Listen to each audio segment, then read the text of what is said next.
People support you as long as you serve their purpose. And the moment you stop being useful, they disappear like smoke. It's not personal. It's just how the world works.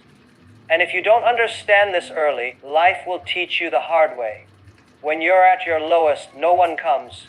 When you're confused, people laugh. When you dream big, they doubt you. But when you rise, oh, now they remember your name. That's not friendship, that's convenience. So be careful. Don't open your heart to everyone. Don't tell your plans to just anybody. Don't expect support when you're building. Learn to be your own friend. Learn to clap for yourself in silence. Because the day you stop relying on people is the day you start becoming powerful. Work hard. Stay silent. Let success answer all the questions. And remember this, it's better to walk alone than walk with people who pretend to care. Be smart, be sharp, and most importantly, be careful. In today's world, one harsh truth often goes unspoken. People are primarily concerned with themselves. Everyone is chasing something: success, money, recognition, validation, or survival. And in this pursuit, the needs, feelings, and struggles of others often become secondary. No matter how close someone seems to be, you'll eventually realize that when life gets complicated, most people will choose themselves first. That's not betrayal. It's human nature. We grow up with the idea that friendship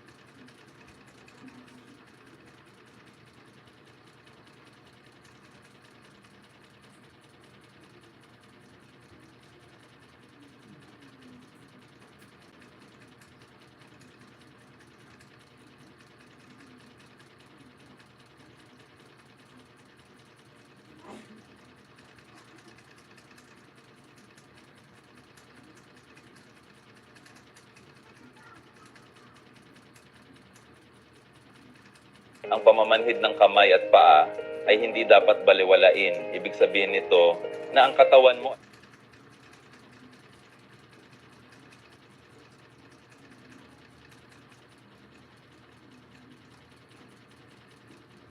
will stand by us in our highs and lows.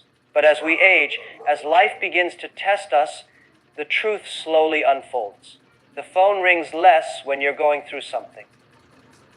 People check in when it's convenient, not when you truly need them. When you're winning, they want to be close. But when you stumble, they become distant. It's not that everyone is bad. It's that everyone is busy managing their own chaos. Understanding that the world is self-centered doesn't mean you should become bitter. It means you should become wise. You stop expecting people to carry your weight, and instead, you build the strength to carry it yourself. You learn that no one is coming to save you, so you stop waiting. You stop hoping that someone else will push you, fix you, or believe in you. You begin to rely on the one person who has never left your side yourself. Learning to stand alone is not a weakness. It's one of the most powerful things you can ever do for yourself. It means you're not emotionally dependent. It means your happiness isn't in someone else's hands. It means your growth isn't tied to someone else's approval. When you learn to stand alone, you stop begging for support. You stop explaining your dreams to people who only want to understand you to compete with you. You become your own motivator, your own coach, your own safety net. In a self-centered world, the ability to be independent becomes your greatest shield. People can't manipulate you when you don't need them. They can't guilt you, silence you, or control you when you have no emotional leash tied to their presence.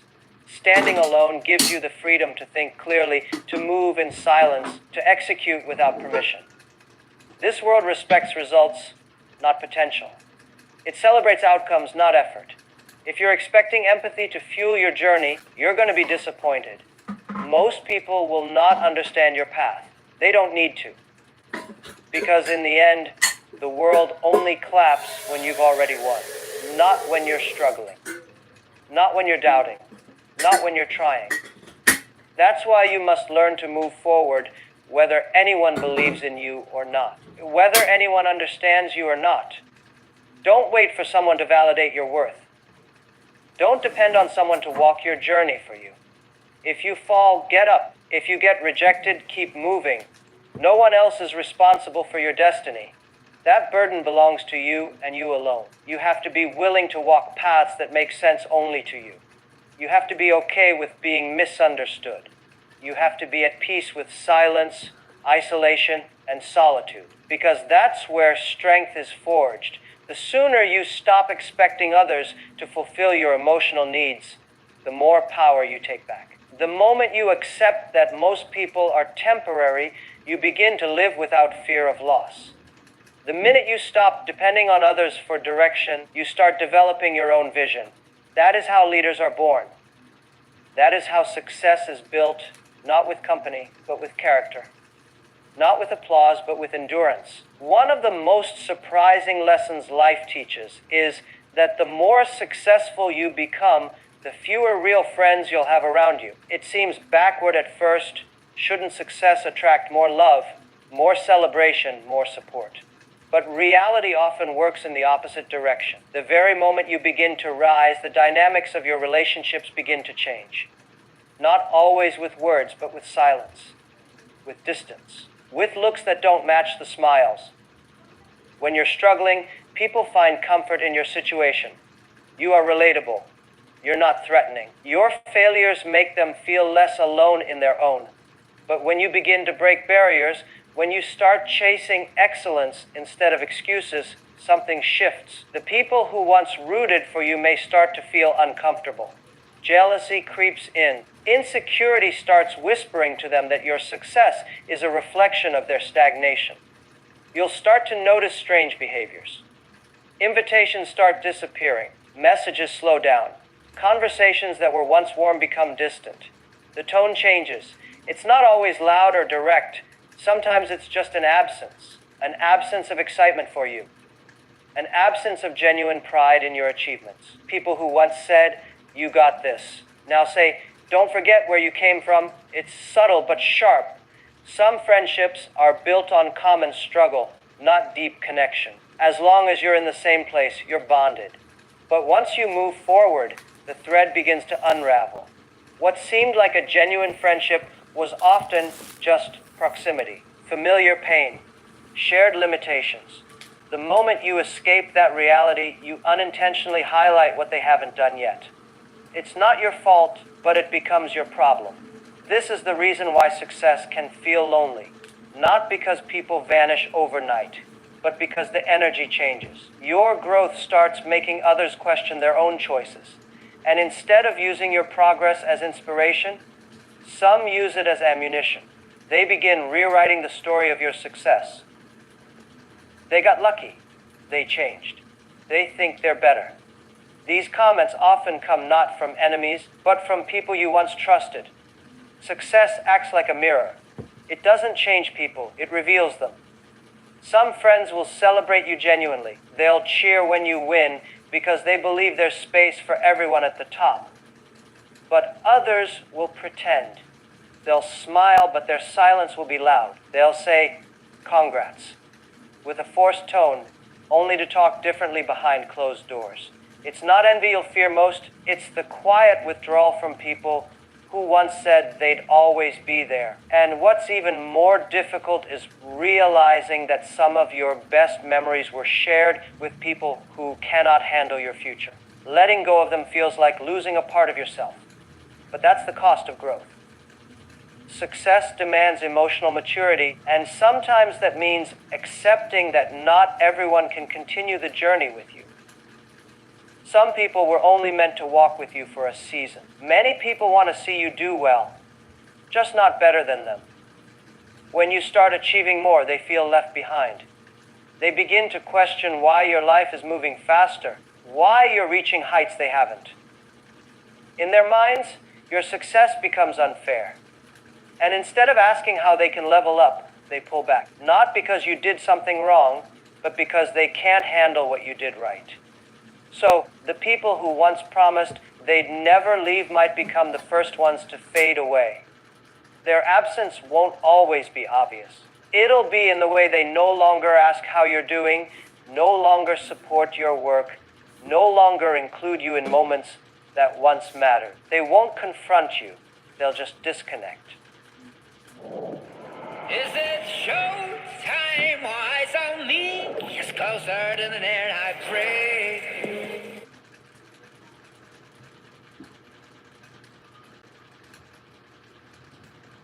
Quietly, gradually, until you realize you've outgrown them and they've outgrown your success. One of the most misunderstood aspects of life is the belief that people will support you the most when you are struggling. While it would be ideal if help came during your weakest moments, reality paints a much colder picture. Help, admiration, support, and recognition often don't show up when you are down. They come when you no longer need them. People respect strength, not struggle. They gather around success, not suffering. When you're at rock bottom, your cries for help often go unheard. Not because people are cruel, but because struggle makes others uncomfortable. Most people don't know how to deal with brokenness. They don't know what to say, how to act, or how to support without being inconvenienced. Your pain becomes invisible, not because it lacks meaning, but because it lacks value in a society that only rewards visible wins. Weakness is met with silence, not because you're not worth saving, but because most people are waiting to see if you'll save yourself first. They want to see what you do when no one shows up. They want to see if you have the heart to keep moving even when your back is against the wall. Only when you start to rise, only when the light begins to flicker in your eyes again, do they reappear. Not to rescue you, but to attach themselves to your comeback. This is the irony of the world we live in. People love a comeback story, but only when the worst parts are already behind you. They want to be part of the celebration, not the chaos. They want to take pictures at your peak, not sit in silence at your lowest. You'll find that when you're begging for opportunities, they ignore you. But when you no longer need them, they ask how they can help. When you're hungry, the doors remain closed. But when you start building your own table, they want a seat at it. There's something about strength that draws people in. It radiates confidence. It signals security. It sends a message that you're worth being associated with. People are drawn to certainty, not desperation. When you're strong, when you've figured things out on your own, others begin to see value in your existence. Suddenly, your phone rings more. Your inbox gets filled. You're invited, included, noticed, not because you changed as a person, but because your image now carries perceived power. It's a hard pill to swallow, especially if you've ever gone through something deeply painful, expecting people to stand by you. Most won't. They may offer words, but they rarely offer presence. They'll say, "Let me know if you need anything," but disappear when you actually do. It's not always malicious. Sometimes, people are simply too busy managing their own lives. Other times, they don't know how to carry someone else's burden. And often, they simply don't care as much as you assumed they did. And so, you learn the painful lesson: strength is the currency of attention. When you are seen as strong, independent, and capable, people are more likely to offer help, not because they think you need it, but because they want to be connected to what you're building. You become a magnet when you look like you're going somewhere. You gain supporters when you no longer appear desperate for support. When you stop asking for help and start building regardless, that's when others start to offer assistance. It's when you've already pushed the boulder halfway up the hill that people come and ask if you need a hand. It's after you've taken the first 100 steps alone that someone shows up and wants to walk with you. Not because they were never there, but because you had to become someone worth walking with. People invest in those who look like they don't need investing in. They support those who look like they've already succeeded. Trust is one of the most powerful currencies in life, but it's also one of the most misunderstood. Many people confuse trust with feelings. They assume that because someone makes them feel comfortable, speaks kindly, or shows temporary loyalty, that person is trustworthy. But real trust is not built through warmth or charm. It is earned slowly through repeated experience, not instant emotion. Emotions are unreliable. They fluctuate with moods, circumstances, and perceptions. You can feel close to someone in a single conversation and feel distant from them the next day. You might feel like you can trust someone because they say what you want to hear, but words are cheap. Actions, consistency, and tested loyalty are what define true trust. It's not about how someone makes you feel in one moment. It's about how they show up over time, especially when it's inconvenient for them. Genuine trust forms through patterns. You notice how someone behaves when things go wrong. You pay attention to how they respond when you fail, when you're vulnerable, when you're no longer useful to them. Do they still respect you? Do they stand beside you without needing the spotlight? Do they protect what you shared in confidence, even when you're not around? These are the moments that quietly build or destroy trust. Anyone can be nice when they have something to gain. Anyone can pretend to care when the room is full of opportunity. But what happens when the benefits disappear? What happens when it's no longer easy or profitable to be in your corner? That's when you see the truth. Trust is tested in silence. It's revealed in discomfort. It grows only through experience that proves a person's intentions over and over again.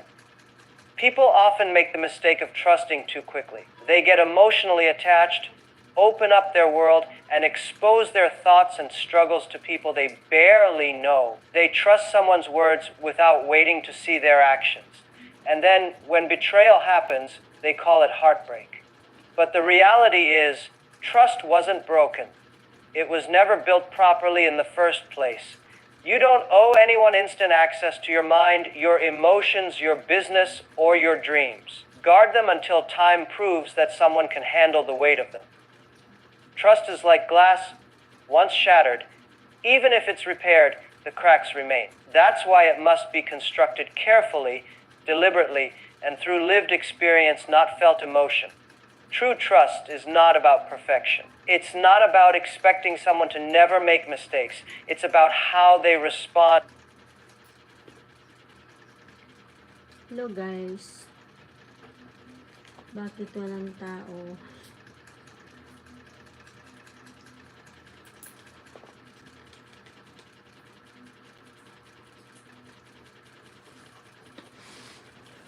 Hi guys, let's have some tea. Sige. Ano this one?